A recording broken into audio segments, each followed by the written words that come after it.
Alors moi je suis spécialiste de la longévité, donc la question du poids est un vrai sujet dès qu'on dépasse un certain seuil par rapport à des problématiques pathologiques. Disons que si on est soit au-dessus d'un certain seuil ou en dessous d'un certain seuil trop bas, c'est le poids qui est le facteur prioritaire. Par contre dans une fenêtre on va dire de normalité, c'est la composition corporelle qui devient le marqueur le plus intéressant.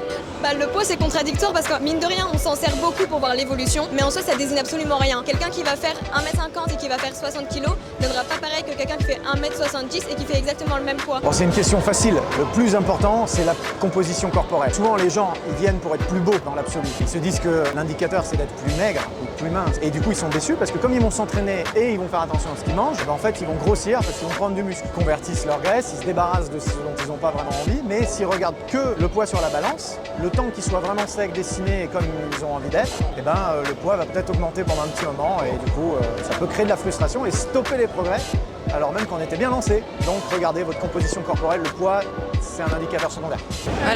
La composition. Moi j'ai pris 10 kilos depuis que j'ai commencé la salle et j'ai jamais été aussi bien alors que j'ai pris du poids. Poids ça veut rien dire. La composition corporelle quand même. Poids ça veut tout et rien dire malheureusement. Poids c'est plutôt juste un chiffre, la composition corporelle c'est ce qu'il y a derrière. La composition corporelle. Poids c'est la composition corporelle. Le poids c'est qu'un chiffre alors que la composition corporelle on a plusieurs indicateurs et du coup on peut voir qu'est-ce qui varie et après faire des adaptations par rapport à ça alors que le poids il peut fluctuer selon notre cycle pour les femmes ou la rétention d'eau, plein de choses. C'est un indicateur pas très fiable.